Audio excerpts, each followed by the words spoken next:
এটা এটা কোনো ৭১-এর যুদ্ধ না, এটা কোনো ২৪ না ২০২৪-এর জুলাই না। দেখেন এই অবস্থা আমাদের নবীনগর গ্রাম, নবীনগর পশ্চিম ইউনিয়ন চলাপাং গ্রাম।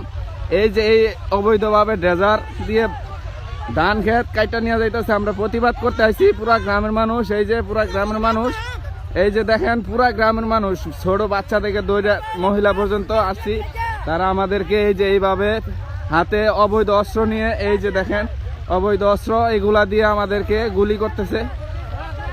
আপনারা এই ভিডিওটা পুরা বাংলাদেশকে দেখার সুযোগ করে দিয়েন, শেয়ার করে দিয়েন এই ভিডিওটা। দেখেন এই যখন বাংলাদেশের অবস্থা, এটা বাংলাদেশ ভাই, এটা বাংলাদেশ। এই যে দেখেন কি অবস্থা, অবৈধভাবে অস্ত্র নিয়ে তারা দিনে দুপুরে এইভাবে গুলাগুলি, এটা বাংলাদেশে সম্ভব ভাই। আমাদের আসলে এমপি মহোদয় অ্যাডভোকেট এম এ মান্নান, তার দৃষ্টি আকর্ষণ করছি, আমরা খুবই আশাবাদী তিনি খুব দ্রুত এই ব্যবস্থা নেবেন প্রশাসনের মাধ্যমে, আমরা তার কাছে এই আবেদন। এই যে দেখেন ধান ক্ষেত কাইটা নিয়ে যাইতেছে, এই অবস্থা আমাদের ফসলি জমি, হাজার হাজার একর জমি কাইটা নিয়ে যাইতেছে, এই যে এইভাবে এই ড্রেজার দিয়া।